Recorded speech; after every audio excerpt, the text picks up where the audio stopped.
now for the double main event here at WrestleMania. Pits the immortal Hulk Hogan against this man, my guest, Sid Justice. Now, this clash, this matchup this afternoon, I expect is going to be a barn burner. Bro, shut up, you fat, bald-headed little oaf!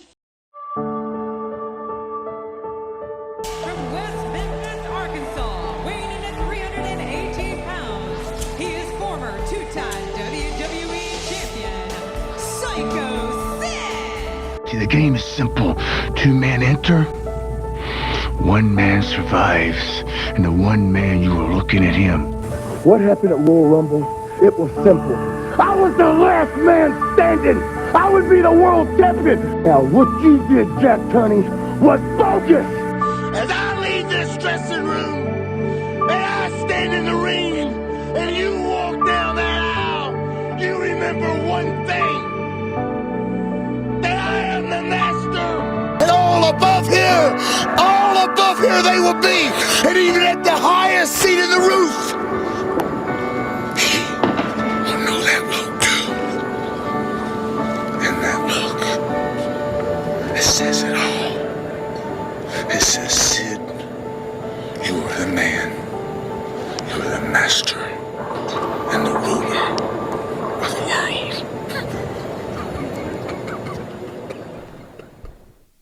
Hello again, everyone. Welcome to another edition of Iron on Wrestling with Gregory Iron. I'm your host, Gregory Iron, and this is episode 256. And, we had some plans for the show this week, but plans change. And that's because shortly before we began recording, we learned of the unfortunate passing of Sid Justice, Sid Vicious, Sycho Sid, Sid Eudy. Today, just a few hours ago, or as far as we know, it could have been today, it could have been a day or two ago, we don't know, but it was announced today by his son on August 26th that he's gone. Gunnar Eudy posted earlier today in memory of my father, Sid Eudy. Dear friends and family, I am deeply saddened to share that my father, Sid Eudy, has passed away after battling cancer for several years. He was a man of strength, kindness, and love, and his presence will be greatly missed. We appreciate your thoughts and prayers as we grieve this loss. Details for memorial service will be shared soon. Thank you for your support. Sincerely, Gunnar Eudy. And then, of course, not too long ago, WWE confirmed this, put a little tribute up for him on their social media, and I'm sure as we record tonight during Raw, they'll play a tremendous video package. But Aaron... Hello. Pardon the interruption, Yep. You stupid little puke. All right. This is a tremendous loss for the wrestling world. And it's one of those situations where, again, I'm seeing all these cool posts about Sid today. And, man, I really wish we could appreciate guys like this before they die, you know? We've said it before, and I got to find somebody to make you a tribute video. Yeah, I'd like to see it before I pass away in like a couple months. Well, what? I don't know. Okay. Sid, it would have been nice to have, if somebody would do a podcast or something where you're watching the video with the person. Sure. Seeing, how they react to it. Yeah. 'Cause, man, Sid had an incredible career. Yeah. Yeah. Amazing presence, an aura. Kids like to say aura nowadays, but that was the definition of Sid. His whole vibe. Yeah. When he walked into a room, when he walked into an arena, he had a presence like few others ever in the industry. And today we are going to look back at his life and career. We're going to look at some footnotes. We're going to talk about some memories. We got some memories from you guys on social media, but also from the Patreon subscribers at patreon.com/irononwrestling, where for $3 you get in on the ground room floor and you get all the bonus audio content. You get the podcast early. You get extended version of the podcast. There's hundreds and hundreds of bonus episodes going all the way back to 2019. You get bonus videos. You get to chat with us once a month in a live chat that we talk about things that we don't talk about anywhere else. Buttload of other stuff over there. Check it out. Patreon.com/irononwrestling. But this week we're going to talk about All In, our thoughts on that. That was going to be the game plan for this episode. We were going to kind of talk about that mostly for free here on the show, but we had a little more Chris Cole, but we were going to air that's going to happen. Yeah, part 2 of our Chris Cole interview, but we will get back to that next week. I hope you guys are enjoying the content with Chris Cole because he's a good dude, very underrated, and I think in a lot of ways, again, Sid, underrated, underappreciated, I think is the better term for Sid. And I guess the best way to start this is, what is your first memory of seeing Sid in professional wrestling, Aaron? After Mags. Okay. And then just seeing that presence. And I knew he had come in to be, he was a tag team partner of Danny Spivey, which I thought was crazy to me because all I knew was Danny Spivey as blonde hair babyface, maybe the next version of Hulk Hogan in the WWF. Yes. And so to start seeing Aftermags come out with Danny Spivey was evil and had this mullet of epic proportions. Yeah, like a flat top mullet. Yeah. Yeah. And he was doing a move called the Power Bomb, which everybody at school was talking about. And the most vicious move ever, no pun intended. But then, like, man, that is the baddest dude alive. And then I see his tag team partner, and it's Sid Vicious, who's bigger, stronger, more cut, crazier looking, has a curly mullet. Yeah. The eyes, the tone in his voice, even if his promos were sometimes maybe like Ultimate Warrior-esque, you always had to take notice. Yeah. And he was the opposite of like Jake Roberts, where Jake Roberts would speak softly in his promos so that you would have to listen.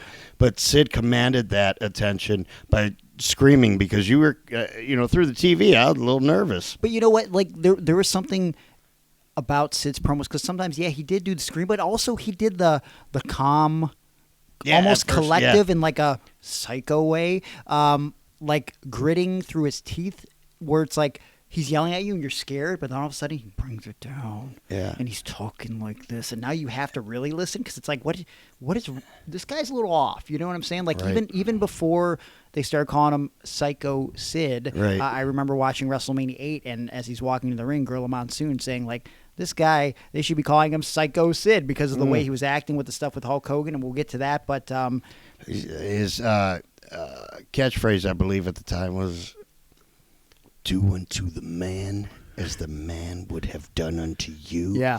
But do it first." And he's like saying it softly, but with authority. Sure.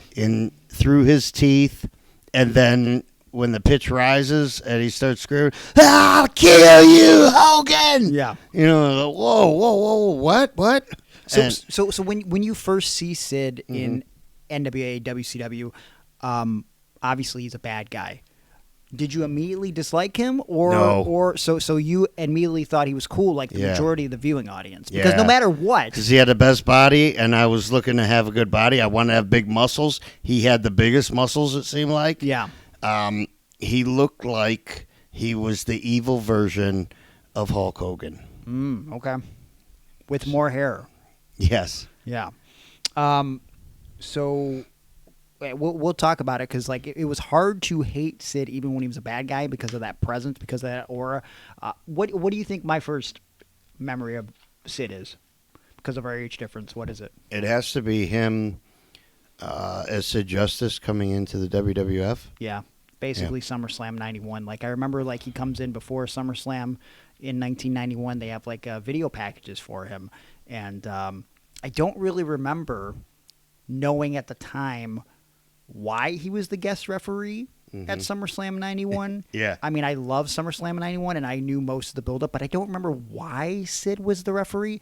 But all I know is there might have been some shenanigans. They did a backstage promo where we didn't know whose side potentially Sid Justice would be on. Yeah, with a name like SummerSlam. Justice. Yes, and so the Triangle of Terror, Sergeant Slaughter, Colonel Mustafa, and General Adnad had pulled Sid aside backstage, and I was actually watching this not too long ago, and they said they wanted to bring him into the Triangle of Terror, which I guess they would have made him a square of I don't know what you would call that. Maybe the rectangle of revenge. Or perhaps, maybe. I don't know if That's Sid, just off the top of my head. I don't know if Sid has any revenge that he needs to get since he's just come into the company. But so they kept playing that up, like whose side is Sid going to be on? And I just remember the first time watching him walk out in that referee outfit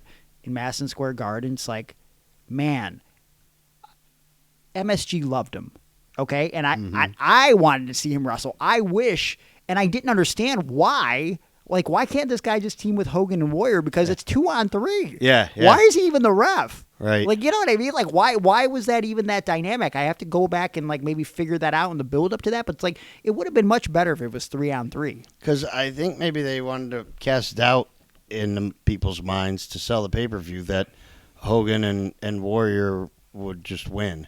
You know what I mean? It was like, okay, so it's a handicap match, and we don't know if Sid is on their side or not. Yeah. Like, if Sid would have came in as the third man on their team, like, who's going to buy the pay-per-view? You know that's like, come on, Sid, Hogan, Warrior, against these fucking these freaking guys that suck. Yeah, why'd you go from fucking to friggin'?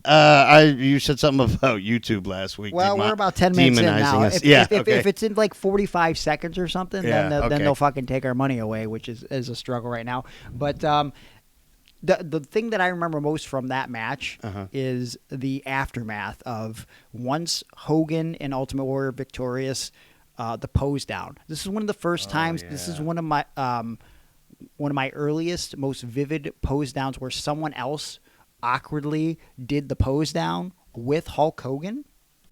I think if I recall correctly, like during this pose down where, you know, Sid is awkwardly trying to do the awkwardly, but purposely awkwardly, I should point that out, and like charismatically as well.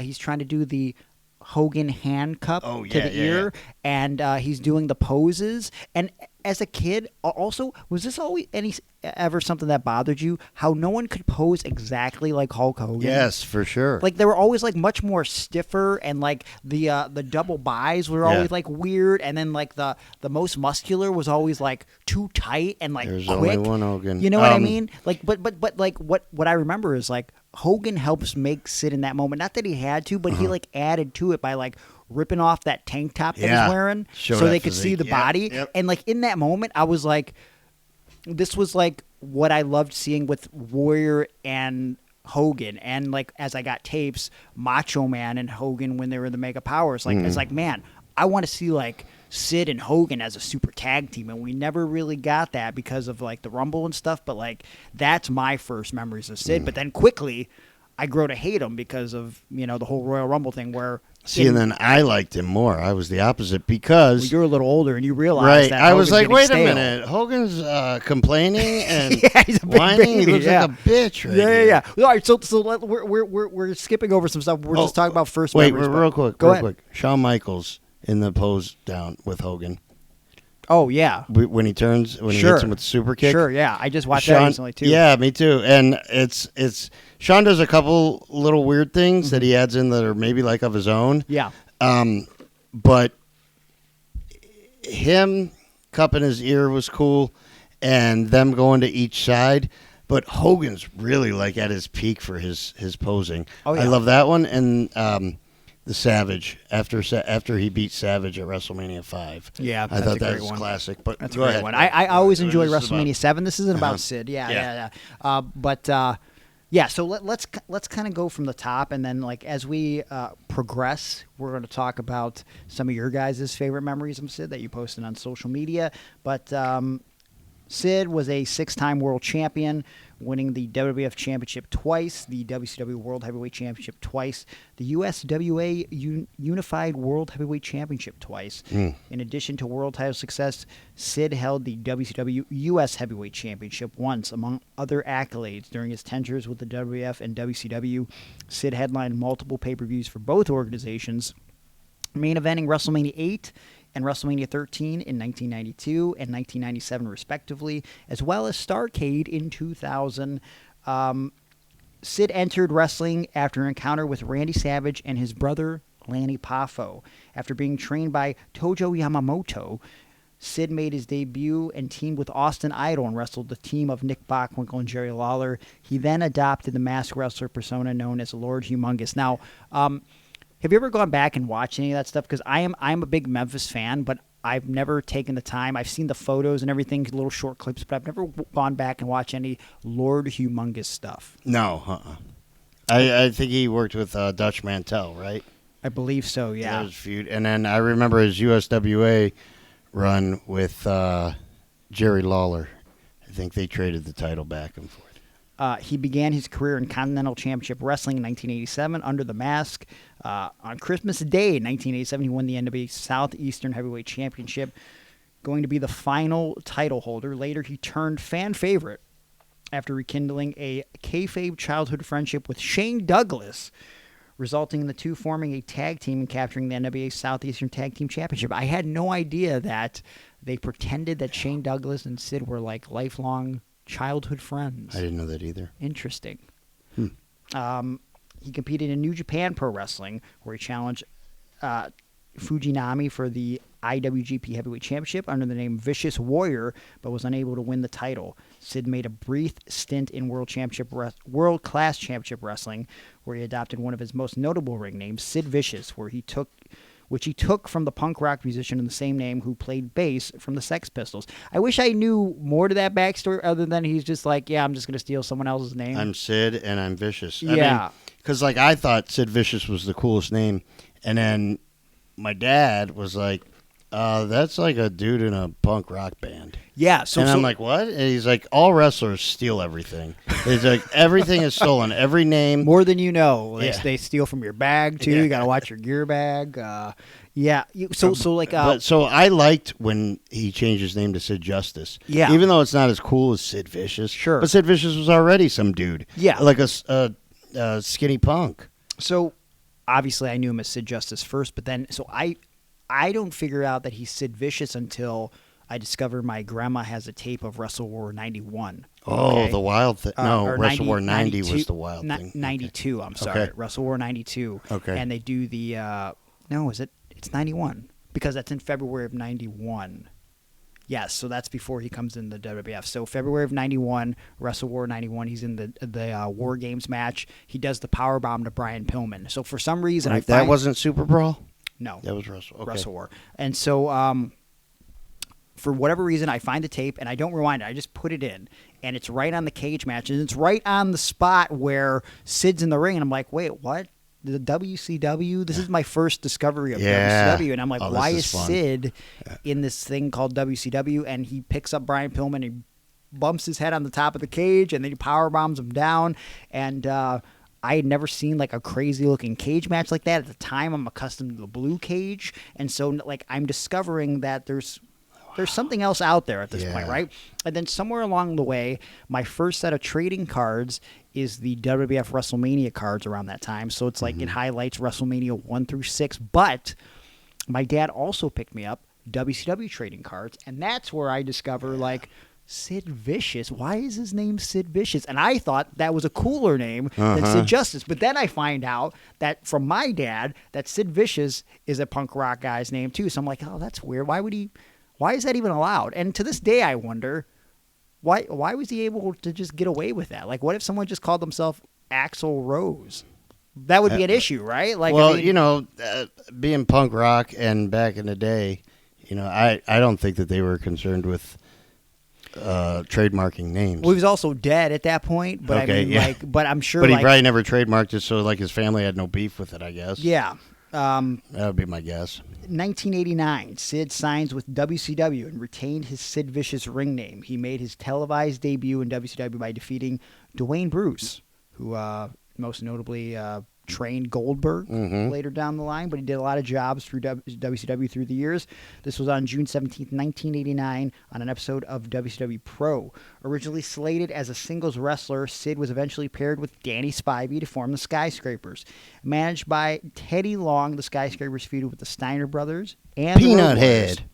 Head. During this time, he incorporated the Powerbomb, as you mentioned, as his finishing move. The team was short-lived. Sid was replaced by Mean Mark after suffering a broken rib and a punctured lung during match with the Steiner Brothers at the November 1989 Clash of the Champions 9, which you talked about with me, or we talked about it rather, Clash of the Champions, okay? So you talked a little bit about the tag team with Danny Spivey, but at some point, which I vaguely remembered, stuck out to you, they do a singles match between Luger and Sid at a Clash of the Champions, which only goes a few seconds. Yeah, I tuned in. I think that was probably the match that I was looking forward to the most. Two big bodybuilders, and Sid was going over match strategy with Ole Anderson in the corner, and the bell rang, and as soon as he turned around, Luger hit him with the clothesline and covered him 1, 2, 3, and it was like, oh, man, what just happened? Yeah. But I guess it was a way for Sid to do a quick job and it not really hurt him because it was like it was a surprise. It wasn't like he got squashed. Yeah. You know, it wasn't like Luger just picked him up in the torture rack. And, so I thought that was interesting, though. A lot of people hated that Sid was in the Horseman and was made a Horseman. But I really liked it, and that was my first real incarnation of the Horseman. I maybe had read about the Horseman in after mags, but wasn't watching NWA back then.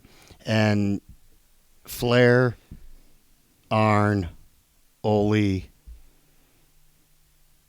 right? And Sid. Yeah. You're correct. Yeah. Okay. And then, because Tully wasn't there, right? Yeah. Yeah. And then Barry Windham was in it too. So it's interesting because everyone always gives Paul Roma flack for being like the weird horseman, right? Yeah. And I think part of the problem is there was no build up or emotional investment for having Paul Roma being the horseman, right? Like he they was didn't just do like any an ex-Fed guy. Yeah, they no vignettes, no nothing. It was just last second. Oh, couldn't get Tully, so here's this guy, right? I think that's where the gripe comes from. But I think you could argue that perhaps maybe the weirdest horseman was Sid in a lot of ways. Now, I say that only because of he didn't fit the mold of the style, right? Right. It's hard He to didn't see him wear a suit. Yeah, the limousine riding, jet flying, blah blah blah. But to make a comparison to a later version, a take on the Horseman Evolution, you could argue that Sid played the role of a Batista in that group, right? He just played the role of Sid, yeah. Yeah, you know what I mean? But Batista wore, the nice clothes. Sure. But that enforcer. And he looked like a ladies' man. He did. He had that soul patch, baby. Yeah, Arn Anderson looked like a ladies' man too. So did Ole. Ole. Okay. As a reminder, I want to point out that Arn had to retire in 1997 at the age of 37 years old. All right. I'm currently 37 years old. Yeah. So put a picture of me next to Arn Anderson at 37.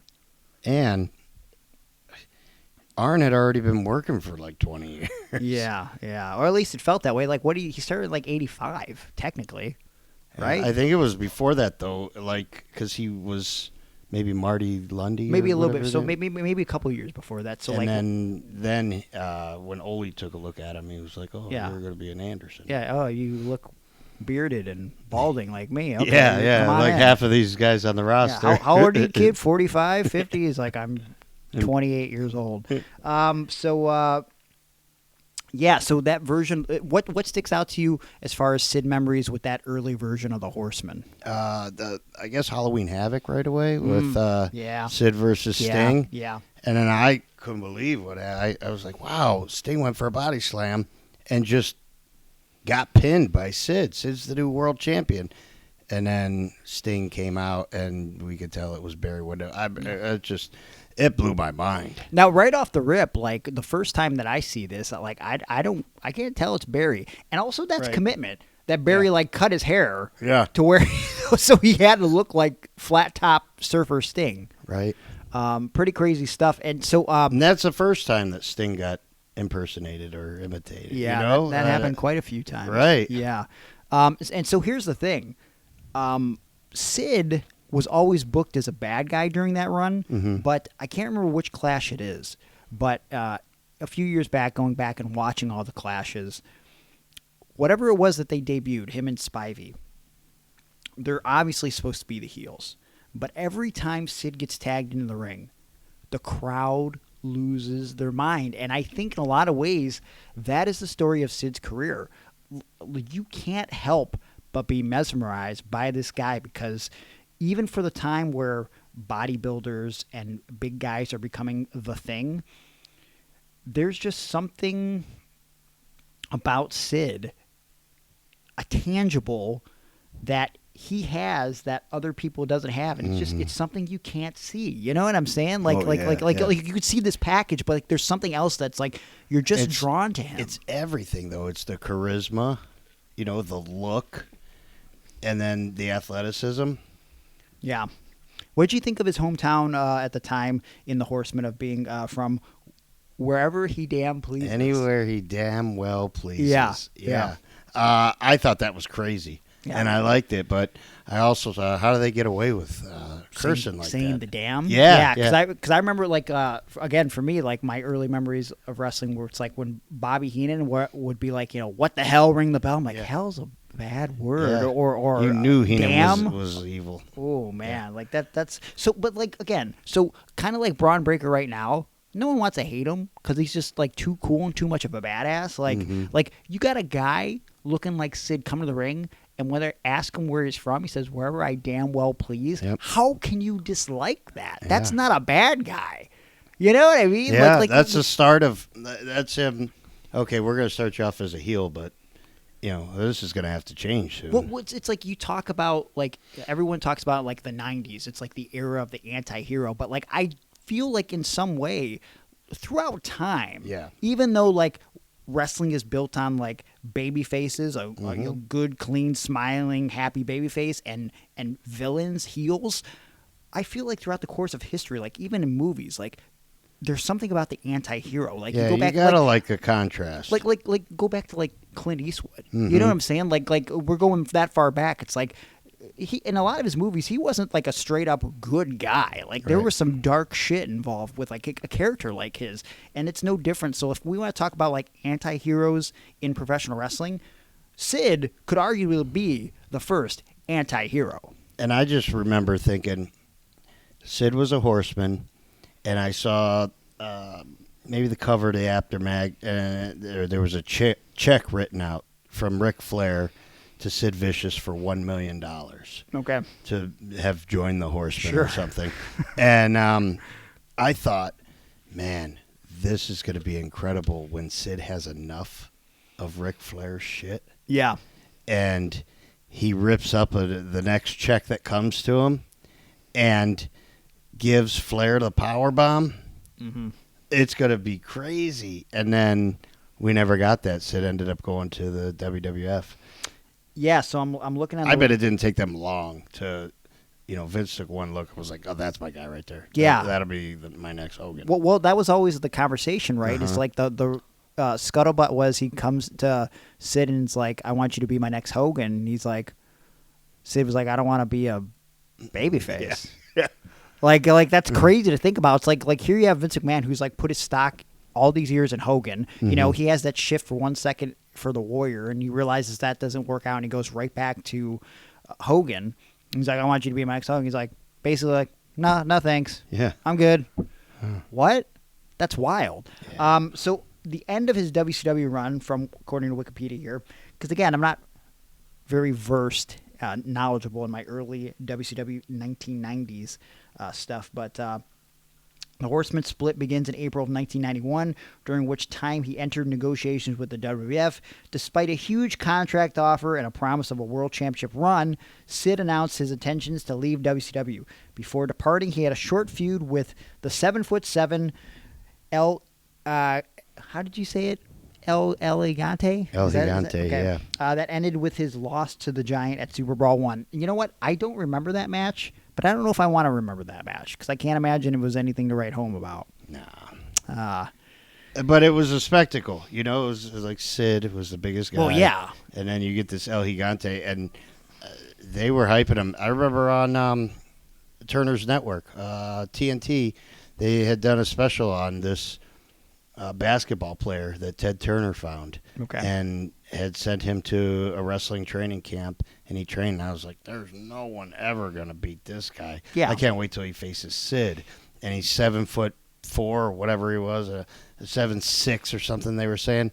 And then he walks out, and it's like, oh, man. No, he don't have the muscle tone that Sid does. I don't think he can whoop Sid's ass. Yeah, and the first thing you thought as a child was if only they had like a bodysuit for him to where like he looked like he had muscles and like fur. maybe some hair around his pubes. Yeah. That's what I really want as a child, because I'm starting to get pubes. I want something that I can relate to. Yeah.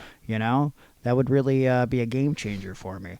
Why don't we take a quick break, pay some bills, and we come back, we'll talk about his entrance into the WWF in the early 90s, and you know what? If you guys stick around, we're going to talk about your favorite Sid memories and kind of bounce around a little bit. What do you say, Aaron? I think I have an idea for a Juan shirt. Well, we'll get into it when we come back. All right, we'll be right back.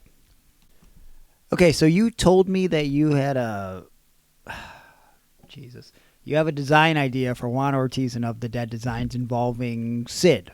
That's right. Which version of Sid are we talking? Are we talking Sycho? Are we talking Vicious? Justice, perhaps? We're talking Sid Vicious on a cloud. Okay. In heaven. Okay, so I feel like maybe we shouldn't do this right now because he's actually on a cloud in heaven. We don't know that. What does that mean? Maybe he's not yet made it to cloud status. Okay, so maybe he's currently fist bumping. Maybe he's at the gate. Yeah, while he's at the pearly gates. Okay, all right. Picture Madison Square Garden Survivor Series. Oh, brother. Right? Ooh. Okay, so there's fireworks going off in the background. Yep.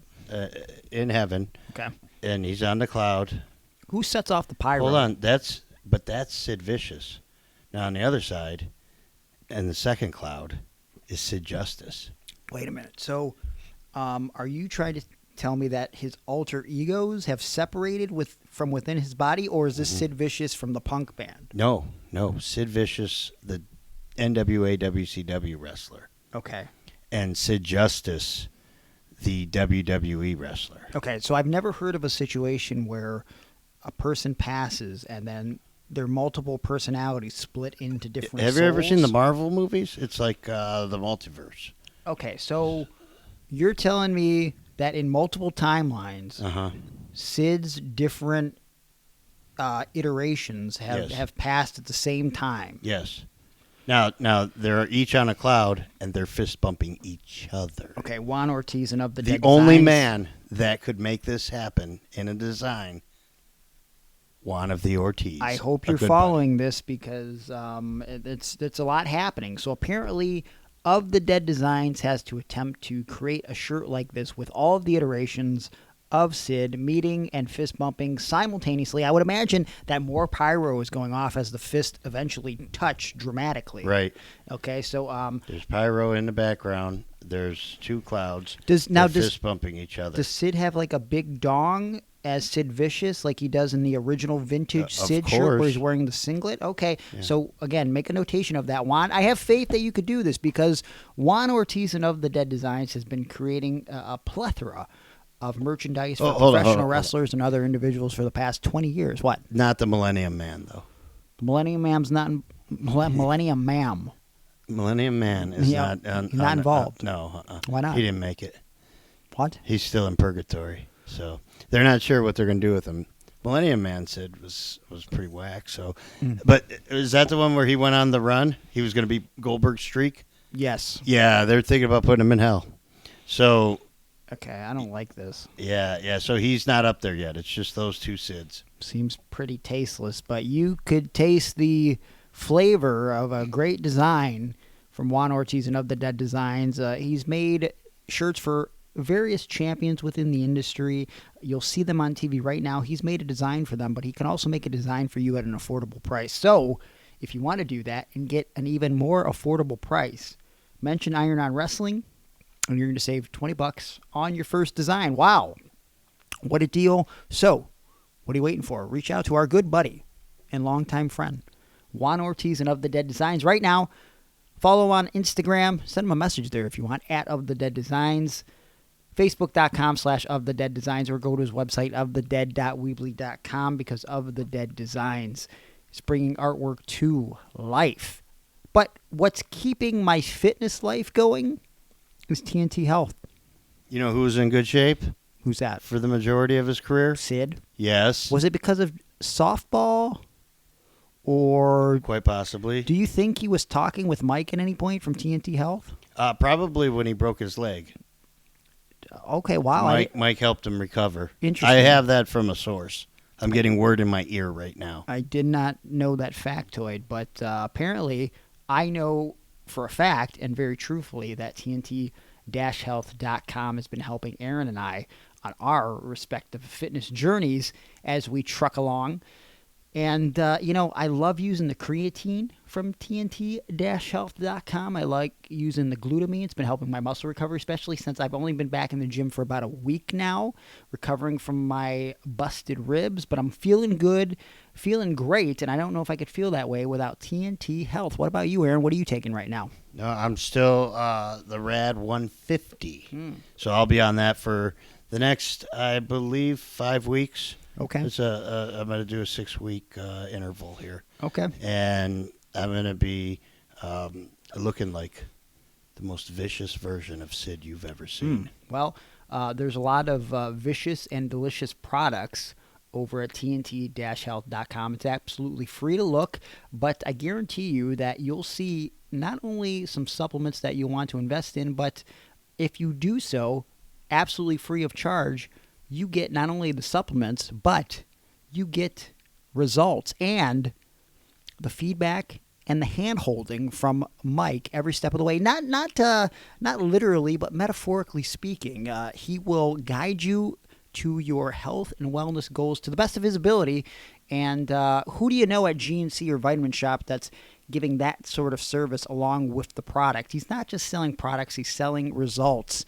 And at the end of the day, if you're sticking to your goals 70 to 80% of the time, you're going to get to the places you want to be because no one is perfect. But I will say, the supplements over at TNT-health.com make me feel damn close to perfect, and I think it could do the same for you. So do yourself a favor. Go take a look at TNT-health.com. Use our promo code IRONON. That's IRONON, IRONON. You'll save 10% on everything you buy. So do it now. TNT-health.com, because at TNT Health, it's about your health today, not tomorrow. Be the master and the ruler of your world. Wow. Well said. All right, we're back, and before we talk about the WWF run in depth, I'm just thinking of random Sid stories that I've been told over the years, and the one that has always popped me, and I'm pretty sure I've shared on the show before, is old friend Jimmy DeMarco, a former co-worker of mine, and he once tried to kidnap my brother in a professional wrestling storyline. Jimmy DeMarco was a weird cat, very eccentric, to say the least. Okay, that's not necessary. Delicious. But look up Jimmy DeMarco if you don't know him, because seeing him and the way he acts in promos will add to the absurdity of this story. He once told me that one of the first wrestlers he ever met was Sid, because we got to talking once, and I told him that like the second wrestler I met was Sid. And I met him at a Hills department store in 1996 during the promotion for SummerSlam, which if you guys follow me on social media at Gregory Iron. Really? What's that? He was at, where did you say? Hills? Hills, yeah. Wow. So I found out that day that he was going to be at Hills, and my mom didn't have a car at the time, and she was like begging my grandpa to take us to Hills so I can meet Sid, and she ended up getting a ride from a friend that lived across the street, and I got to meet him. I got a fist bump, and I got an autographed 8x10, which, again, because I'm a dumb little kid, I ended up throwing it in my toy box at some point, and it got ruined. But recently, I posted on social media, maybe about 3 or 4 months ago, I found a guy in the area that was selling an 8x10 on Marketplace, and the way it looked, I was like, let me see what the backstory is. So I sent the guy a message, and I was like, hey, what's the backstory about the Sid 8x10 autograph you have? And he goes, I met him at like a department store back in the 90s. And I go, Hills? And he's like, yeah. And he wanted $20 for it. So I was like, what's your address? I'm coming over right now. Because I'm like, this is my chance. I'm not just buying a random Sid 8x10. It was from the department store that day. Right. And so I got it, and that was redemption for me. But the better story. Jimmy DeMarco, of course, had to top me. He said one time, and I don't know if this is true, but Jimmy is so crazy that it just might be. He said one time he got backstage at the WWF, and he wasn't supposed to be back there because he was like a teenager, and he's wandering around meeting wrestlers, and at one point he goes up to Sid and he shakes his hand and is talking to him, and all of a sudden a security guard sees him and realizes that he's not supposed to be backstage. So the security guard's like, hey, come here. I need to see your passes. And so then Sid leans towards him and goes, "Run, my friend, run!" And then Jimmy DeMarco just runs away, and this security guard starts chasing him. But, like, knowing how absurd sometimes Sid could be on television, I don't doubt that could have been a thing that happened. And, in fact, Kevin Nash posted not too long ago on social media as we're recording, which was a nice little tribute. I'm sure as we continue this show and in the days to come, we'll see posts from wrestlers on social media. He posted short and sweet, "I made my first road trip with Sid and laughed the entire trip. He ran off my first tag team partner in 5 days. One of the greatest physical looks the wrestling world has ever seen. The longer you knew him, the easier it was to see he was just a sweetheart of a guy and someone who never missed a workout. I miss you, big man, especially that laugh and smile. R.I.P. to my friend." And, you know, that's one of the things that people have always talked about with Sid. And I remember in shoot interviews, like, there's one shoot interview in particular, maybe from, like, around 2007, where he's like, "I haven't missed a workout in, like," it was like hundreds of days. Yeah. He never took a day off from lifting, which, you know, for hypertrophy, I said that right, hypertrophy? I think I'm saying that correct. Anyways, you probably want to take a day off once in a while, you know, but obviously he was more jacked than I'll ever be. So maybe he took a day off of, like, arms and did legs that day or something different. Sure. I don't know, but he was the most jacked dude, man. Yeah, incredible physique, and obviously because of that physique, that's one of the reasons why I'm imagining Vince McMahon wanted him in the World Wrestling Federation, which of course he debuts at a Superstars taping on May 28th, 1991. He made his debut in an untelevised segment attacking the Mountie, following Mountie's open offer. He defeated Ted DiBiase in his first WWF match at a non-televised event in Calgary on July 8th. But on June 8th, on an episode of Primetime Wrestling, vignettes began airing promoting his WWF debut and introducing him as Sid Justice. Do you remember anything about these vignettes?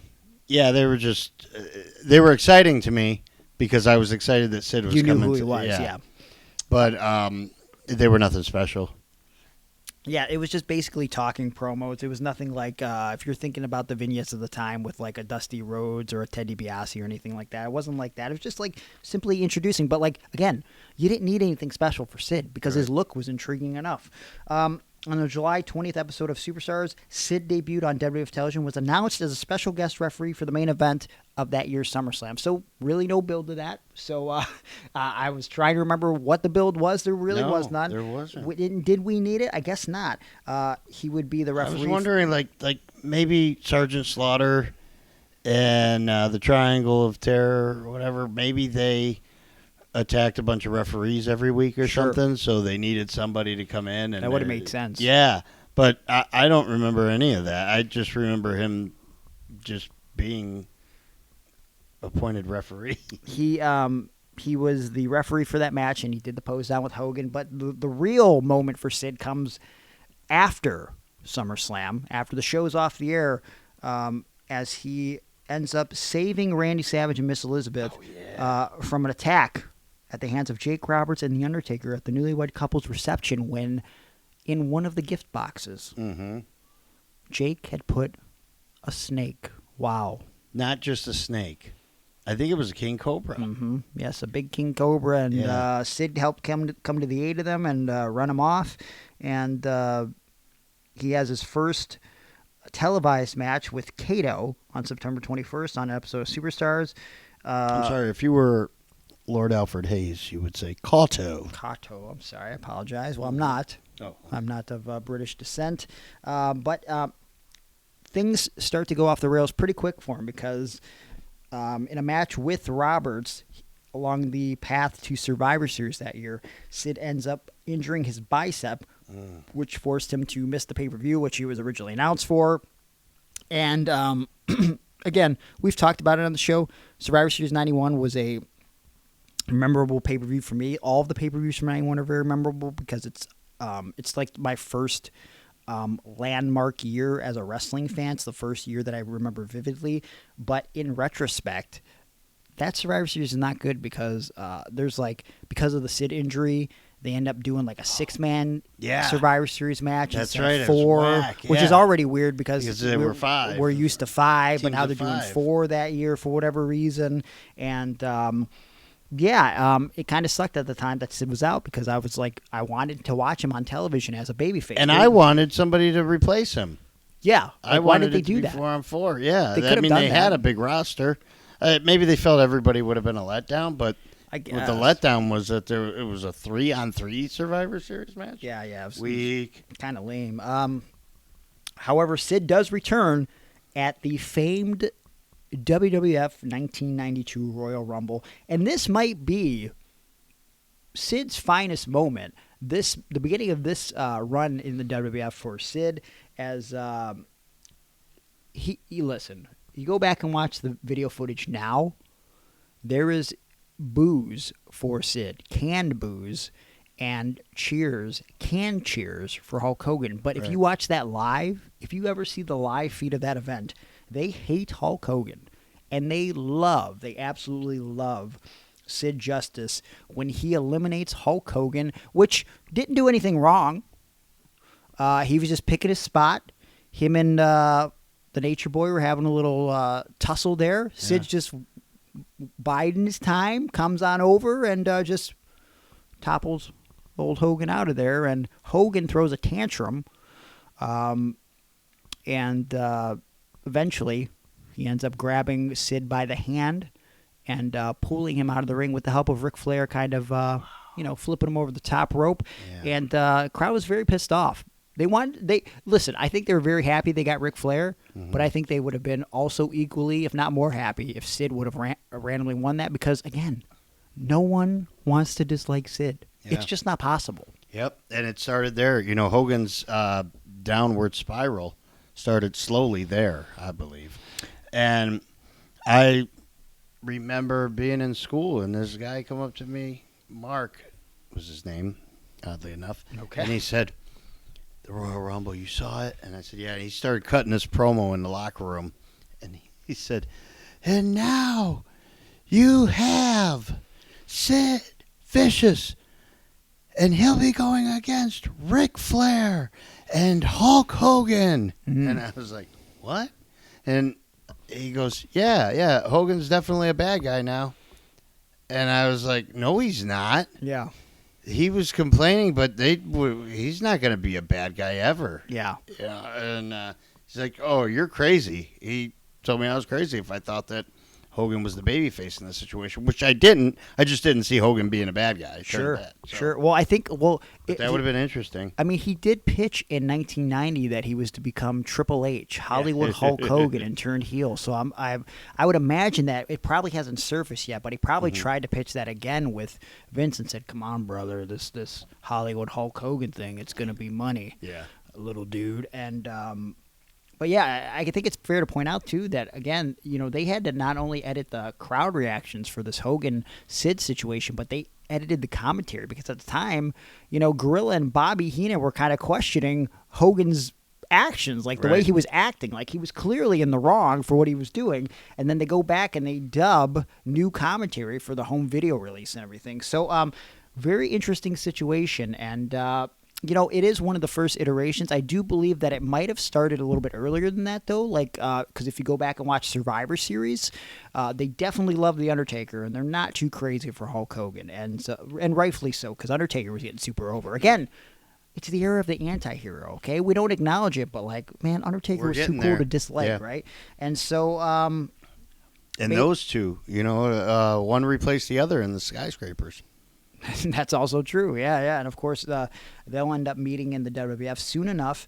But we have Jack Tunney, who ends up giving the title shot to Hulk Hogan at the famous press conference.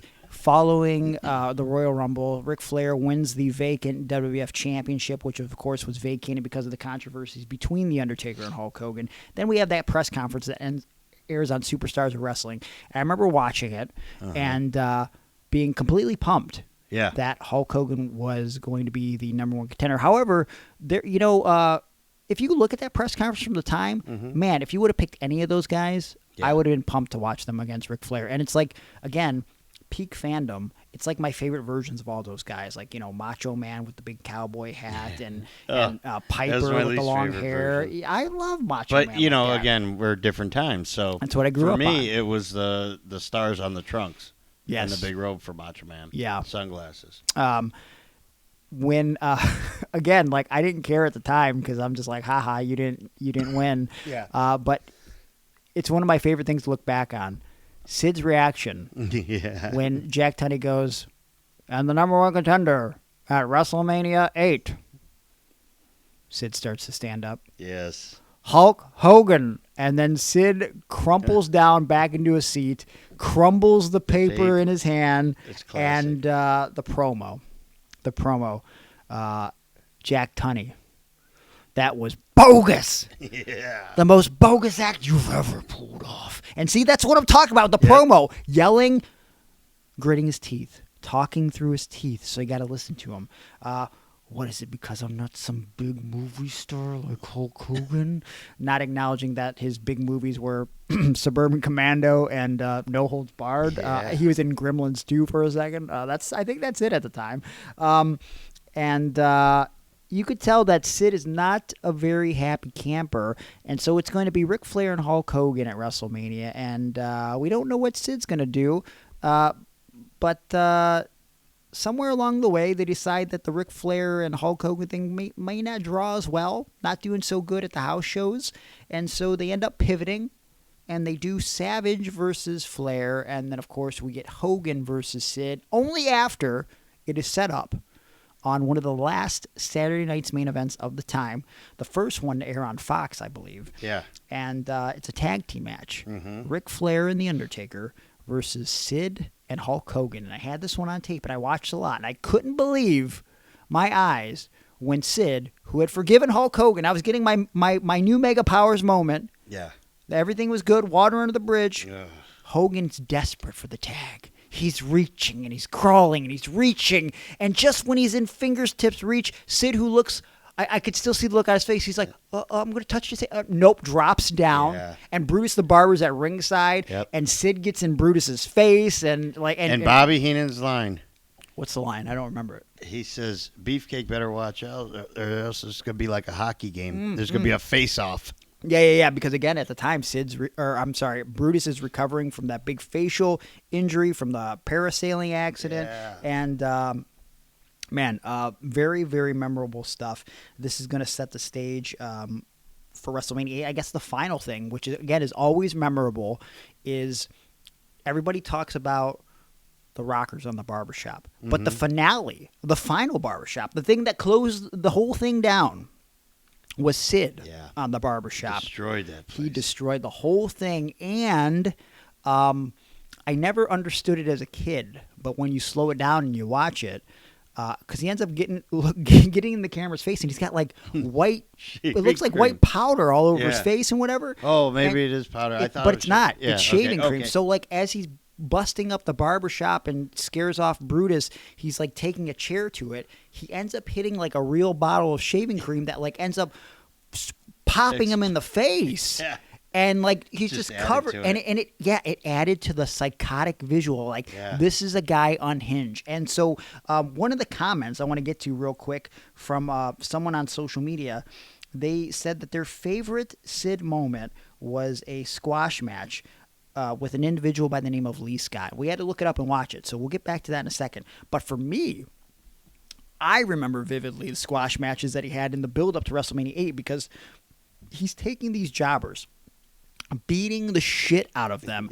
Go back and watch these squash matches. Is this a stretcher? Yes, and he's like taking them all on the stretcher. At one point, like, he just presses the guy over the top rope and onto the stretcher. I hated that he was with Whippleman. I didn't like that either. Yeah. No, I don't know why. Like, because that was like the first dude that he managed, right, in the WWF? Yeah, maybe. I want to know the backstory, why they think that he needs Harvey Whippleman. Yeah, because it didn't fit at all. No. Like, he seems like he'd be the nerd that Sid would beat up. Yeah. I don't know.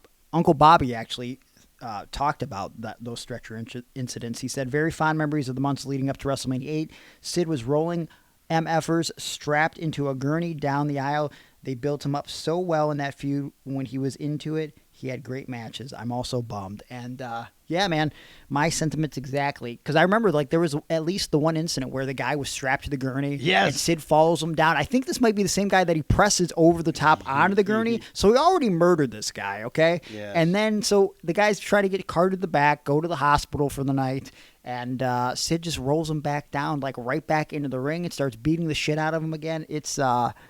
It was scary stuff. And so, of course, we get to WrestleMania 8, and we get that famed promo with Gene Okerlund, where he's showing him a recap of all the havoc that he's wrecked on the path to WrestleMania 8. And what was the line, Aaron? What does he say to Gene Okerlund? He calls him a fat, ball-headed... Shut up, you fat, ball-headed little oaf. Yeah. Little oaf, man. God, man, I love it so much. And again, I hated him at the time, but... Hey, when Hogan cheated and pulled Sid out, and then they had their confrontation. Yeah. That was significant to me because Sid kept saying, I will kill you. Yeah.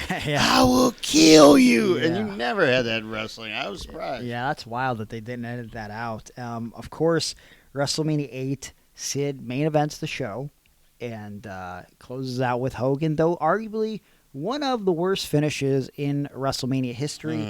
Papa Shango, it's always been the belief that he missed his cue. However, he has told the story since that he just went out when he was told to go out.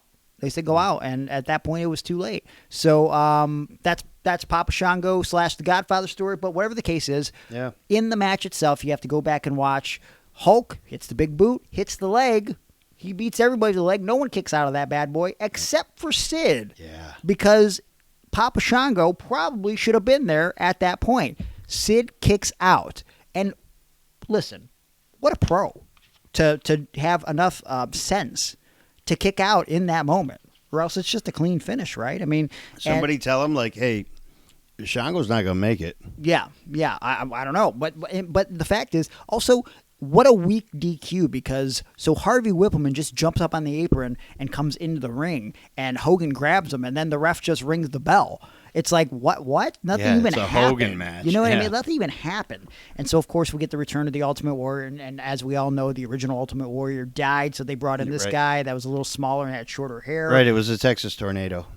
Yeah, for sure. And so the last thing that we see of Sid in the WWF, and you can look it up on the internet, and I didn't see it until sometime in the last 10 years, but it was funny to watch.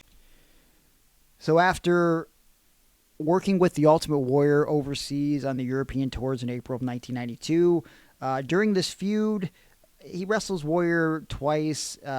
Warrior wins by disqualification. There's some disagreements between the two of them, and Sid just ends up voluntarily quitting the company because he's sick of it. And so Sid is replaced with Papa Shango, and then we get that famous feud with Papa Shango and Warrior, which, I don't know if you're following the Fig community at all, but they're actually releasing sometime in the near future. They went up for pre-order a couple months ago. I didn't buy them yet because I feel like that perhaps even though they're cool, they're not going to be as popular as maybe Mattel is thinking they're going to be. They're releasing Papa Shango and Ultimate Warrior in a Ultimate 2-pack with Ultimate Warrior wearing the jacket and having the hair from the infamous Black Ooze incident. Okay. Real pumped about that. So niche. I love that they release figures like that. Pretty cool stuff. Yeah. But, we're in a way different, realm of toys. Yeah.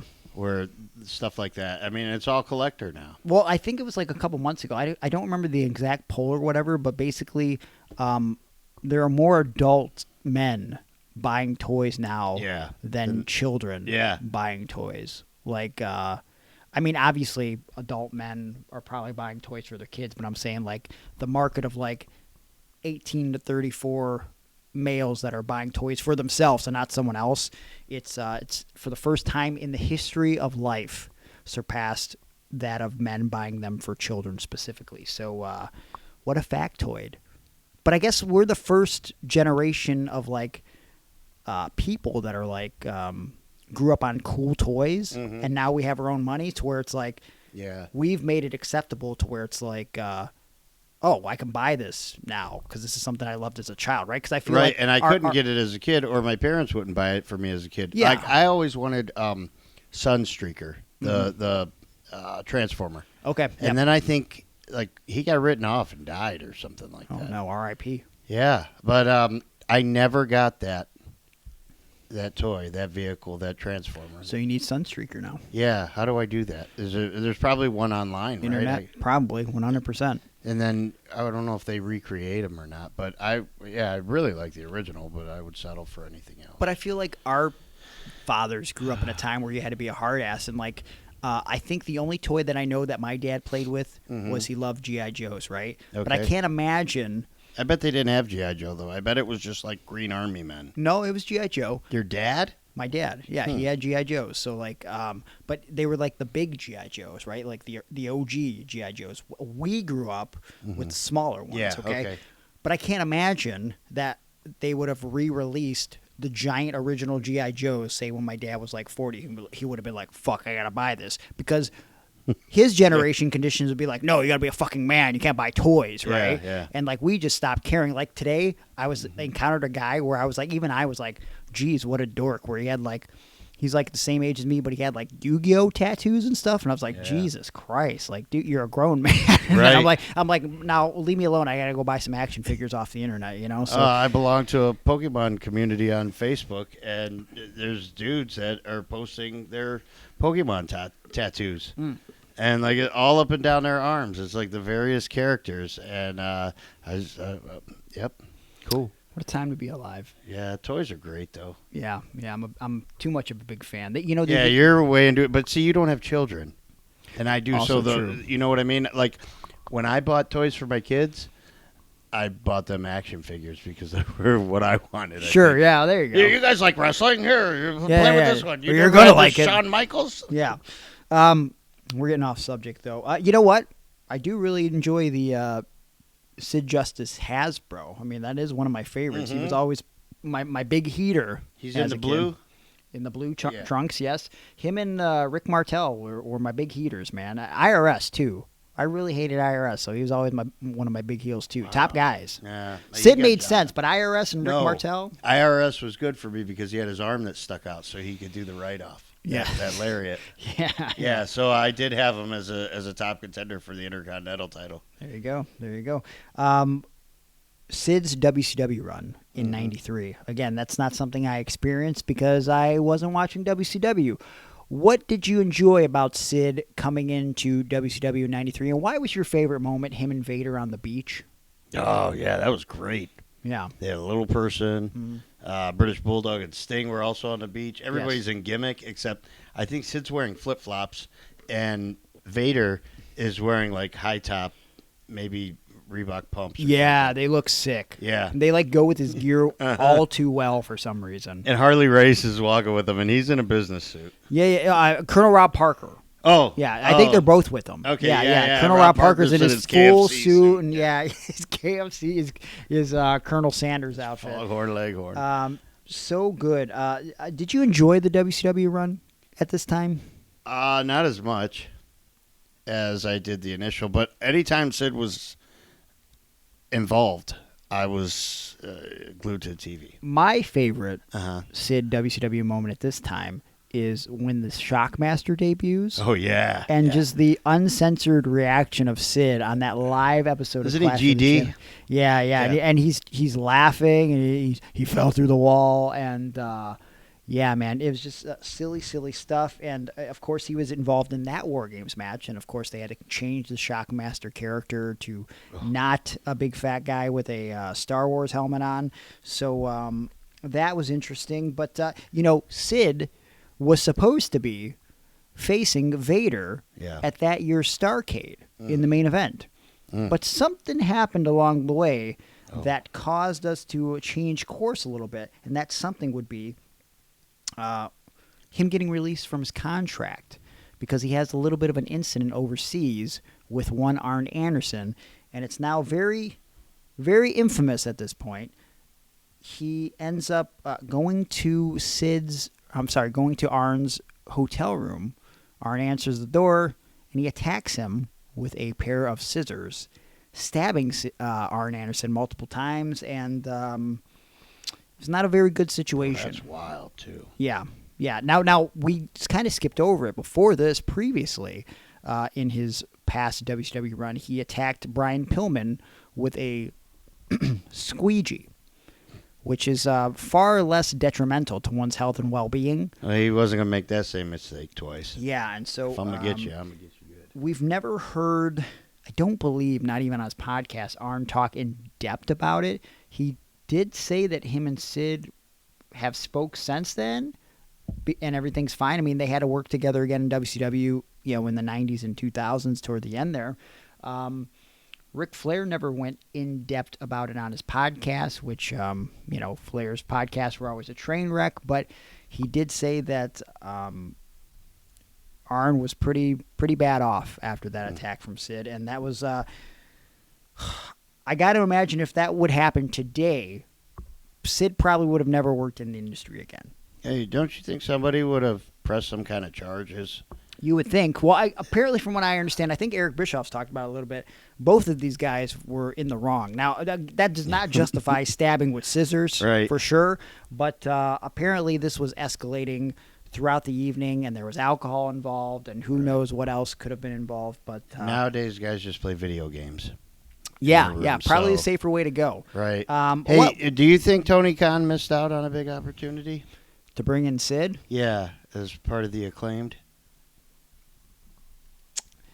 Sid ends up going to the USWA for a couple years there, doing shots in Memphis for Jerry Lawler, of course. But it's in 1995 that he resurfaces on WWF television. Shawn Michaels has a falling out on camera with his former bodyguard Diesel, and so he needs a new bodyguard, and that bodyguard ends up becoming the big, the bad, the vicious Sid. There he is. And so he's originally just Sid, but they start calling him Sycho Sid, and we've talked about this bit on the show before. If you go back and watch the build-up, so he ends up turning on Shawn Michaels eventually after the night after WrestleMania 11. Shawn's like, doesn't need Sid, doesn't need the big man. He's going to take care of this himself. Which I felt like Shawn came off as the heel, and Sid just had enough because Shawn said, I don't need a bodyguard to twist his ankle or whatever. And, sure. And cost me the WWF Championship. Yeah. So I thought Shawn was the heel. And then Diesel comes out and saves Shawn. We see that maybe the next week.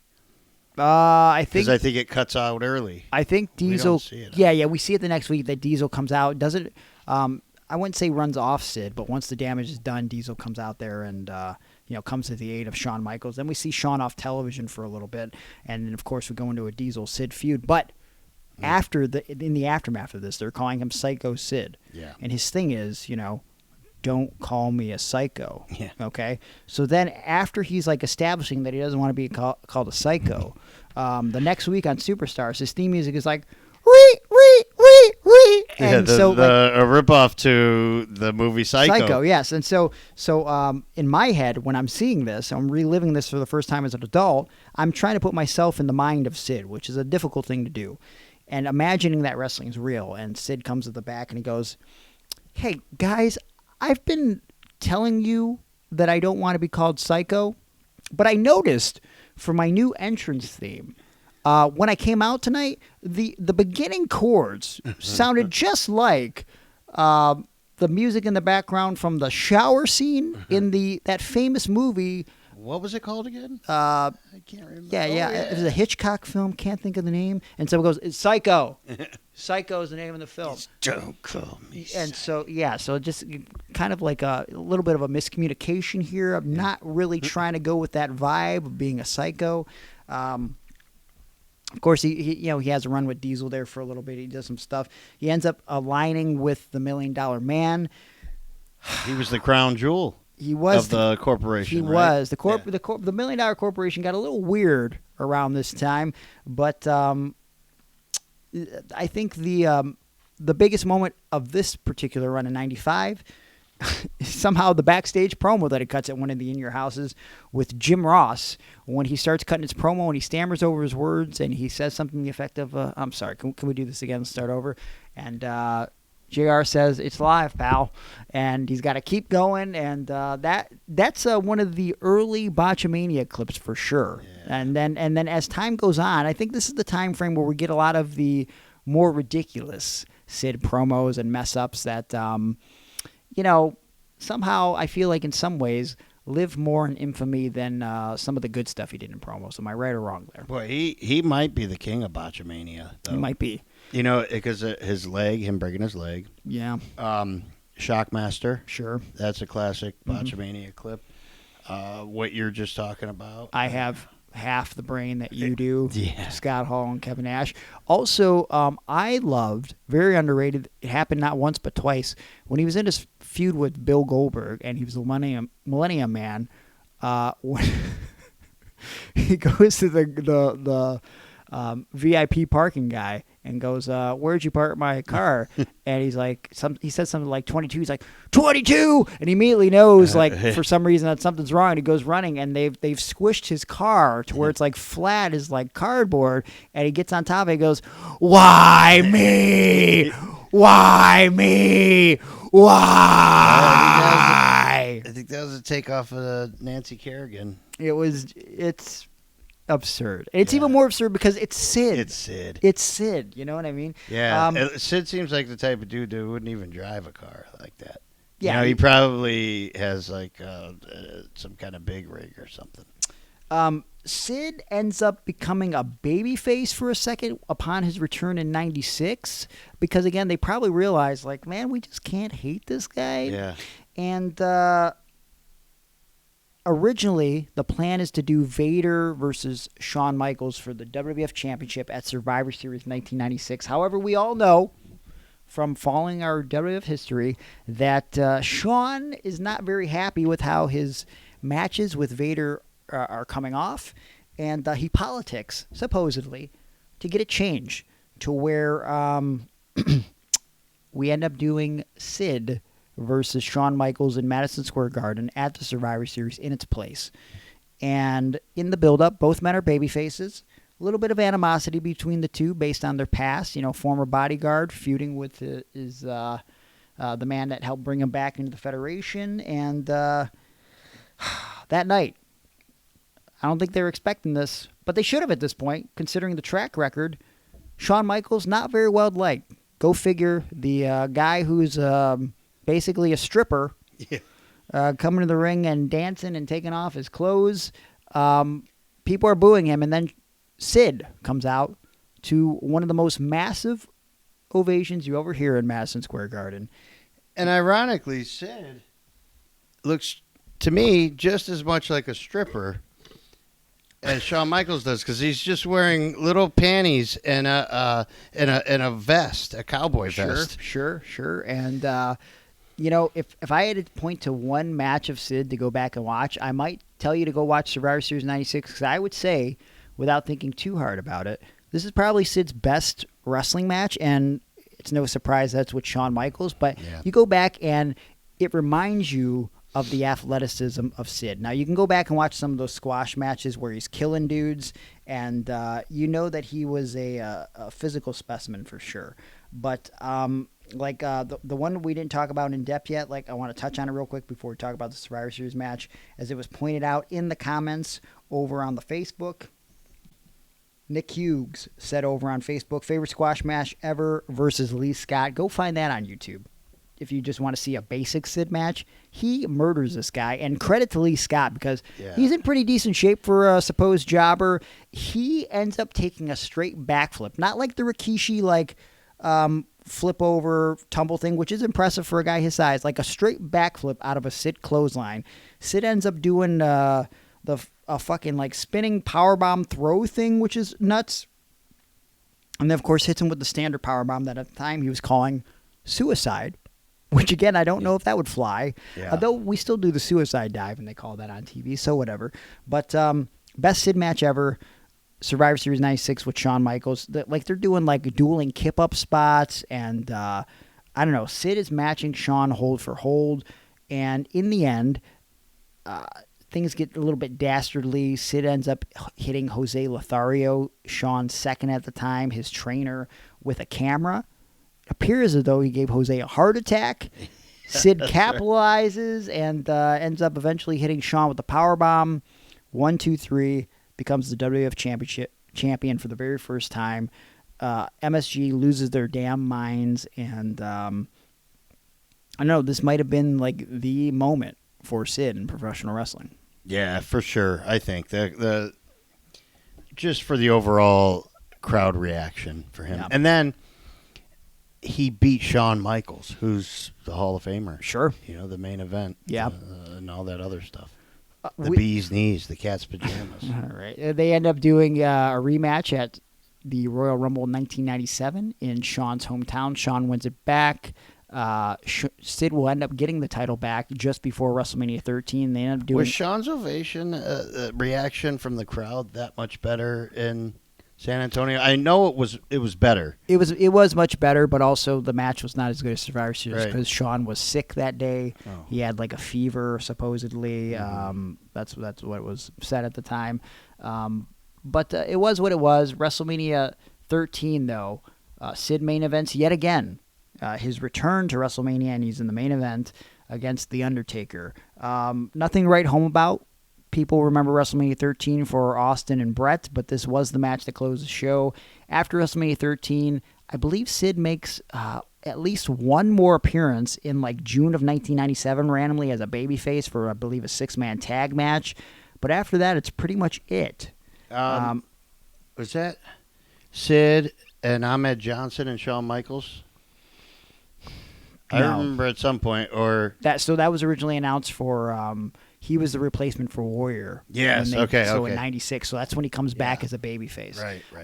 But yeah, he comes back for one little babyface thing in like on Raw's War in June of 97. But it's around this time, shortly after his run in WWF comes to the end, he starts doing the independent circuit. And then I wanted to talk to you about this because I remember this vividly. Yes. And I'm sure you remember it much better. ECW. Sid. I was going to say that. Okay, 1999. Making appearances there, like on the pay-per-view and stuff, at house shows.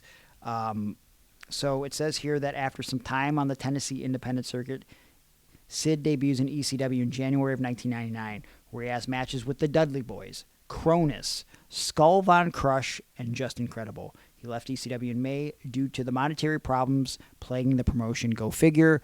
What are your standout memories from Sid in ECW? Okay, I don't remember if it was advertised or if it was like hinted at or reported in the dirt sheets that Sid was going to be there. Mm-hmm.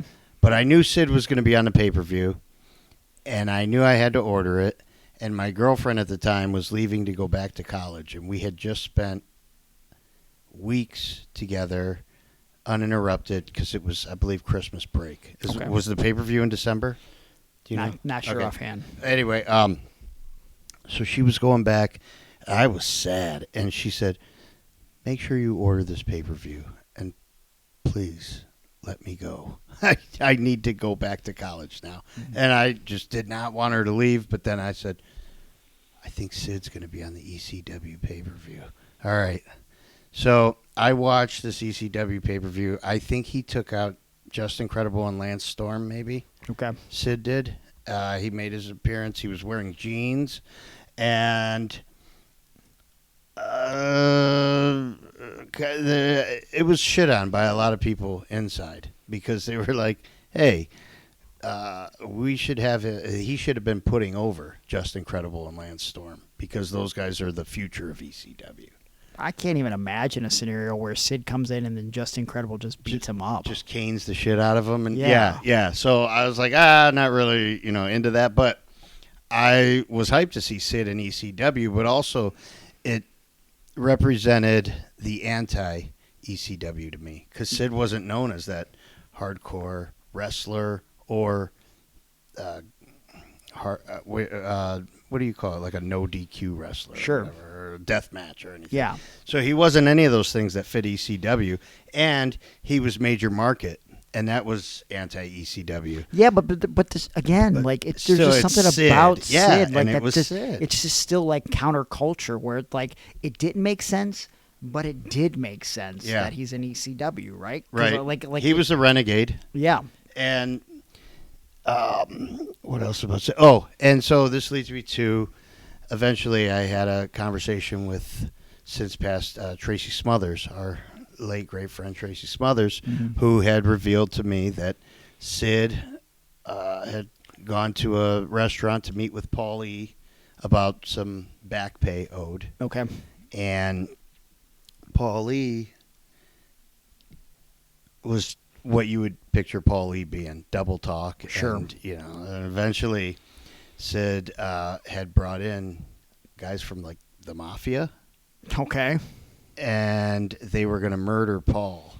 Oh my God. Paul then wrote a check from, I believe, his parents' account Okay. for whatever money was owed to Sid plus some. Wow. And handed Sid that check. And Sid said, if this doesn't clear, then these guys are going to be back. Oh, boy. And Tracy told me that story. Yeah, so that's a reliable source. Yeah, that's got to be legit because Tracy didn't bullshit. Yeah, I wonder if Paulie would ever validate that story.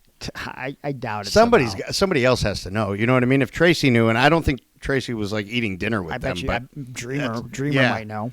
All right, You know? so let's get on the horn to one of our friends from ECW, Beanie. You're friends with Beanie, aren't you? Yeah, he might know. He Yeah, might know. so- So after the ECW run and he doesn't kill Paul Heyman, he ends up going to WCW. This is less memorable for me. I'm not really watching WCW at this point. I've given up. I've gone back and watched since, but it's just, he ends up winning the world title. He has the feud with Goldberg. He has some ridiculous skits. They revisit some stuff with him and Hogan at some point. I think the most memorable thing of this run is him losing the WCW Championship to Chris Benoit, the sold-out pay-per-view.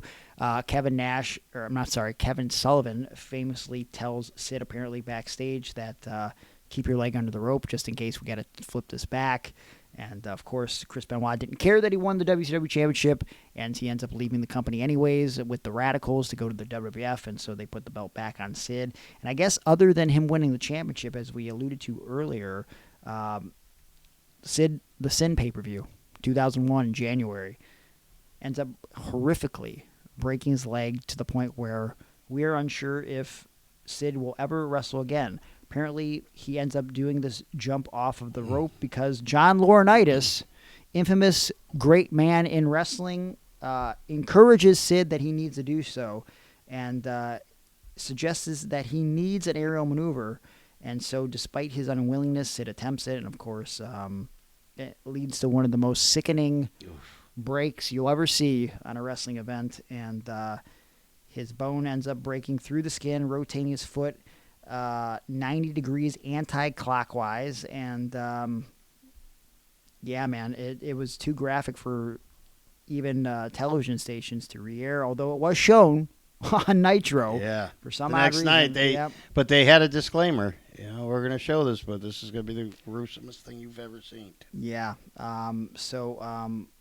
He doesn't do anything for a while. He ends up doing some independence over the years with various cancellations involved. One that I'll get to in a second from 2017 involving me, but his last big run at the top for a cup of coffee was in June of 2012 on an episode of Raw where he made his dramatic return to WWE awesome. to feud with Heath Slater, who was facing off with a bunch of legends in the build-up to the 1000th episode of Raw. It was his first appearance, him being Sid on Raw, since July 14th, 1997. So I said June, but it was July. But his first match since June of 1997. There you go. I got it right. Sid would reappear on the actual 1000th episode on July 23rd, where he and other WWE legends helped Lita take down Slater.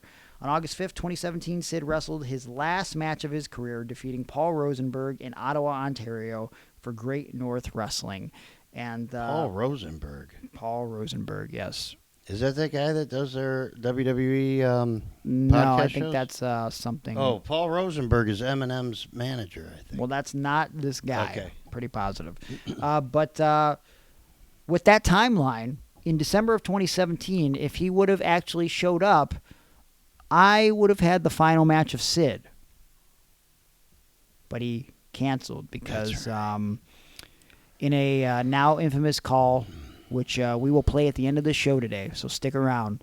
We will play the full audio clip of this phone call. Sid canceled on Absolute Intense Wrestling because he claimed something to the effect of a travel ban from Trump and the inability to travel from, I believe, his home in Georgia to Cleveland because he didn't have a passport. Yeah. He didn't have a valid passport because, as Right, you know, it's hard to travel from state to state unless you have a valid passport. Yeah, I don't get that. Just say you don't want to do the booking. Yeah. And also, listen, I have no ill will because we made it work and it was fun. I ended up wrestling EC3 in a tag match, and we both dressed up like Sid, which was amazing. Ridiculous, yeah. And but like the spot would have been, if he wanted it to be, all you do, Sid, is choke slam and or power bomb me, and we would have been done. You know what I mean? Yeah, That's but all that you might have have to been do. the end of your career. I would have been okay with it. Yeah. You know, full circle, brother. I meet Sid at Hills in '96. He kills me in the ring in 2017. Yeah. You know, never happened. But we will play the full audio call because promoter John Thorne recorded the whole thing because I guess he wanted to forever immortalize the reason why Sid was canceling. Well, I think he wanted to justify to his crowd why this guy didn't Sure. show up because, you don't want to be known as a guy like that books people that don't show up or whatever, not reliable. Yeah. Yeah, that's one of the all-time excuses, though, because, Georgia's in the United States, and so is Ohio, and I don't believe you would need a passport. But then No. again, times were different. You said it was a Trump ban, so Yeah. Domestic travel ban. probably the wall was being built. All right. It's the wall, brother. Let's go to some of the comments from you guys on Patreon and, of course, on the social media before we wrap the show up here today. Juan Ortiz says, I like how mad he got when his car got squished. Yeah, I mean, that is very, very memorable, and love that stuff. Uncle Bobby read his comment already from Patreon. Who else we got from the Patreon that we want to read first here? Eric over on Patreon. Eric said, did Sid ever work out his passport issue? I don't think he did because he never wrestled another match. So I think that is still up in the air. That would have been wild if you would have been his last match. I mean, yeah, that would have been something to talk about, right? But we'll never know for sure. I was almost his last match, so I'll take that. Double J. Actually, that is an unrelated question, not related to the Sid stuff, so we'll skip that for now. But shout out to Double J from the Patreon. Not Jeff Jarrett. Non-Jeff Jarrett. Who else do we got on social media here? Jason Martinson says, well, not to be mean, but the thing I remember from him for he should have never did a leg drop off the turnbuckle. Okay, well, yeah, that's goes without saying. Yep. And his Goldberg feud was good. I don't know. I'd have to go back and watch that to know for sure. It might have been pretty intense. They were building it up. I thought it was cool that they were building up the old streak versus this new streak. Yeah. Goldberg had to start his streak over again, and Sid had the better streak. Yeah, but Sid's streak was so non-authentic or whatever. I mean, like, he'd just go in the ring and he'd powerbomb somebody, and then they would go, well, now he's 121-0. Yeah. And then, like, he'd come out, and it'd be two guys wrestling, and he'd knock them both out. And then they'd go, oh, that's two more wins, sure. 124. Yeah. Well, the original Goldberg streak was really padded and we don't know that. They were working a lot of house shows back then. Well, on some house shows, he would, do a 3-on-1 match, and then they would count it as 3 wins. Yeah. So I don't think that's how that works. But it's wrestling. Corey Bastian says the mid-'90s stuff with Vader, HBK, Taker, Brett, definitely my favorite time period of his career. I would agree with that. That's a pretty hot time period. And that Bret Hart and Sid Vicious is good. that's good stuff, man. Yeah. Their cage match, I mean, that was the catalyst for the Bret Hart that first real heel promo. Was that when he cussed everybody out? Pushed down Vince and said frustrated isn't the goddamn word for it. This is bullshit. Yeah. That was reality, brother. Dustin Nichols said, wow, this is the first time hearing of his passing. Yeah, it was minutes after that I posed the question of, what were your favorite Sid moments as he passed away? It's still shocking, man. Jared Smith says it doesn't get much love because it was such a short period of time, but ECW Sid was just incredible. I don't know. Just incredible is who he wrestled. No, I don't know if anyone booked a monster that well. He was legit terrifying. You know what? I don't think there had to be that much booking behind it. Pay Sid money, which we eventually did, but not up front, I guess, and just have him come out and kill guys. Yeah. Seems like the most logical thing There to were a do. lot of guys there that deserved to be destroyed. Richard Worsley says, best powerbomb ever, and smashing Jose Lothario with the camera even though he lost the match. Well, he didn't lose the match. He won the match. But best powerbomb ever, is there anybody else that could be in the running? Because I could argue that maybe Diesel had the best looking powerbomb. Based on like the drop and everything. I don't know. I felt like it was cool. I like JBL's. JBL had a good powerbomb. Yeah. Yeah. I'll tell you what, it wasn't the worst powerbomb. The worst powerbomb was from, hey, bro, Lorraine's own Rod Destiny, the Enforcer. I've never been on the receiving end of that powerbomb. My least favorite powerbomb would be from, I would say, Brian Cage, the triple powerbomb, where he thought I was unconscious, but I wasn't unconscious. But shout out to Brian Cage. Nothing but love for him. Dave, I don't know how to say his name, so I don't want to say him botch it, but USS ERY. Sad to say it, but his promo botches. Not that he didn't have a great in-ring legacy. I'll forever remember how scared it was for Hogan as a kid during the WrestleMania 8 promo. Yeah, man, it was scary stuff. He was a legit bad guy if you were a little kid, but if you're older, you love Sid. You couldn't help but love him. Kyle Turner. I remember seeing him in person at a WCW house show they did at my brother's high school back in the early 90s. He changed the entire aura of the building when he came out, and that's what we've talked about this whole show. I can just because you don't see a guy of that height and width on a regular basis. You know what I mean? Like there's just something intimidating about that. And I remember in his the fold out that was in the PWI magazine. Yeah, maybe it was PWI, and it was like a poster, and then it would give their bio on the back. Sure, and it said. Favorites and whatever, and then it said turn-ons, and for Sid it said my body. Oh, and then it's wow, yeah, and then it said favorite meal, and it was a porterhouse steak. Okay, and I was like, oh man, this is my guy right here. That's how you get big, yeah, because you liked your own body and it turns you on, and then you also like steak. Yeah. Okay. Jason Miles says, the guy who went and sell for the skyscrapers and Teddy saying, kick his ass. Yeah, that's the other squash match that you probably have to go back and watch, too, when they just, him and Dan Spivey just have to beat the shit out of this guy that's no-selling them. That is tremendous and YouTube gold. Why would you not sell for those dudes? It seems like a bad business decision and a bad life decision if you'd like to keep yours. Donnie Joe Turner Jr. says, when he showed up in ECW and everyone lost their minds. Yep, it's good stuff. If you've never seen it, go to YouTube and look it up because that is Sid at one of his finest hours for sure. Harold Durkee says, I thought he was going to kill Flair in the Royal Rumble for the title. I thought the setup with Hogan was going places, but just never seemed to. But the height never seemed to be an issue when he would bend over to fist bump with children during his entrance. I'm not sure what you mean by his height being an issue. Are you alluding to that he didn't get a better push because he wasn't tall enough? I don't know if that would be true. I feel like I'm misinterpreting something in the reading of this comment. I apologize, Harold. Peter Tenacious Muscut says, definitely that sick-ass powerbomb on Pillman in the War Games cage. Yeah. Yes. Very dangerous situation. But, memorable, maybe for the wrong reasons, but, yeah. Patrick Fuller Jr. got to be that first WWF title win. The fans completely shit on Shawn and wanted Sid as champion. It was crazy. Dude was over everywhere. You just couldn't not like Sid. R.I.P. Sid Eudy, Vicious. Tim Nolan, my favorite did a story is when he asked for a do-over.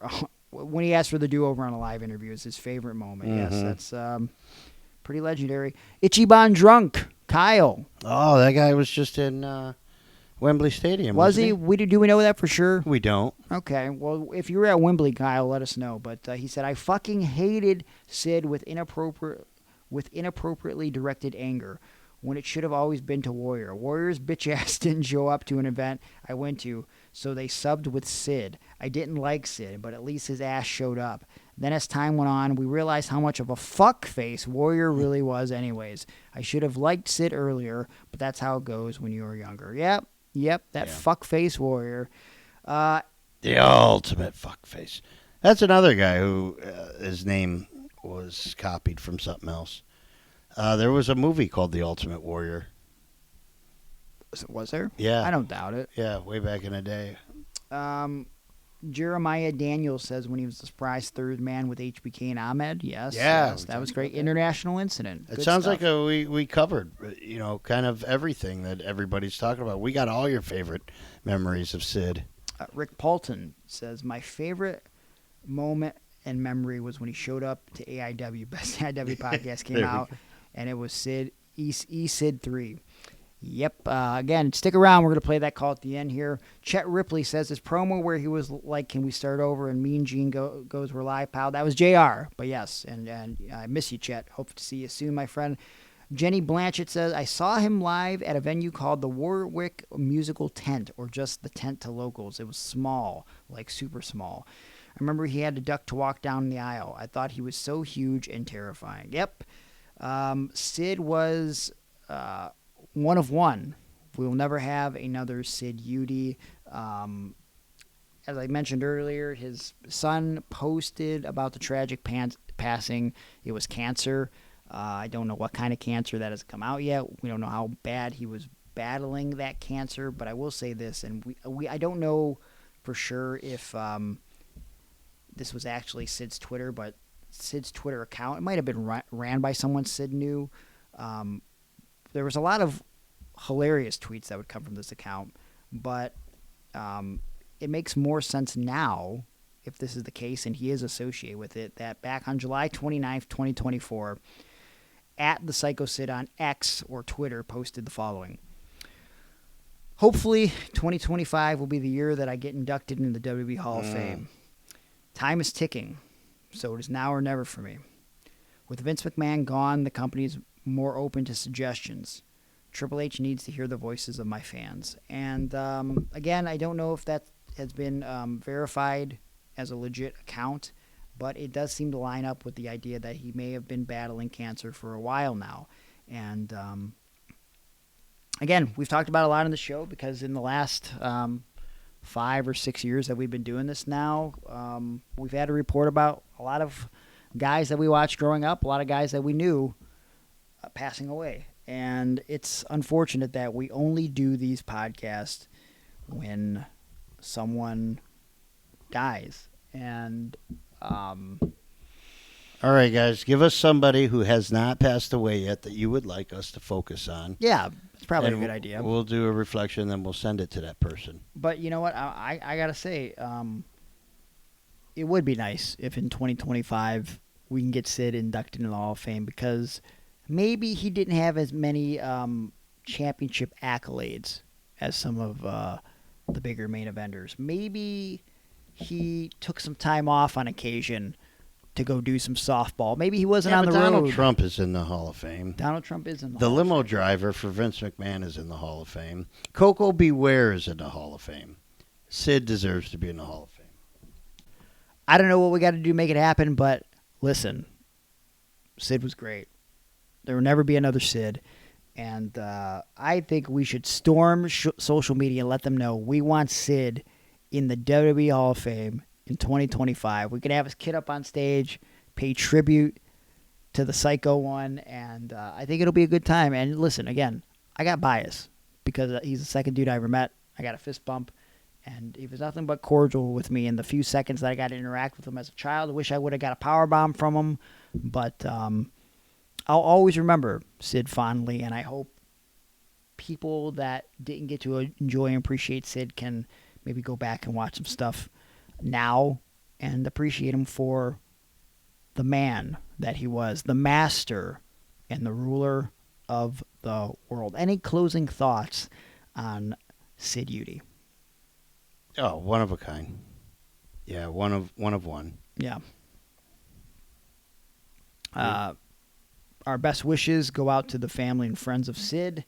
And if you have any more memories that you want to share with us, make sure you go over social media, follow us at Iron and Wrestling, send them over to us, comment on our social media, let us know your favorite Sid moments, your favorite Sid matches, maybe any personal interactions you might have had with Sid. Make sure you follow me on social media. I am Gregory Iron over on X, Gregory_Iron on Instagram, Facebook.com/TheHandicappedHero.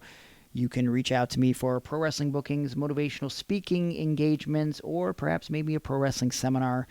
And go to ProWrestlingTees.com/Gregory Iron for my shirts, Aaron shirts, Iron on Wrestling shirts. Maybe a Sid tribute shirt. Maybe. If it makes sense, we will do it over there. And, yeah, Cameo, you get a shout-out from me over there. And I think that's all I want to plug. Make sure you go over the Patreon for a bonus episode on All In this week that we're doing, and we're going to talk about some other stuff that we couldn't cover because we talked about Sid for 90 minutes, and it was a good time. Aaron, what do you want to plug? I am on Instagram at Fair to Aaron. That's and just, yeah, I don't know, maybe other stuff, but Okay. Instead of doing that, like, go look up Sid stuff that we talked about. That's fun. Yeah, it's good times. Watch the promos because that'll bring you in, and then watch him just beat ass because that's what he did. But that's all for this week. Come back next week, and hopefully we have a good, fine episode, and we don't have to talk about someone that isn't here anymore. We could talk about the now, and we could pay tribute to those that are around right now. And, appreciate every day because it could be your last and all that good stuff. And I guess we got to appreciate this moment and end this podcast, Aaron, with a kiss goodbye. Love you, buddy. Whatever. Okay, wow. Put it on speaker.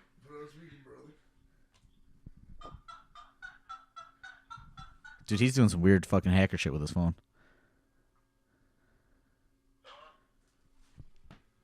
Sid. John, What's up? man, I just got back from the airport.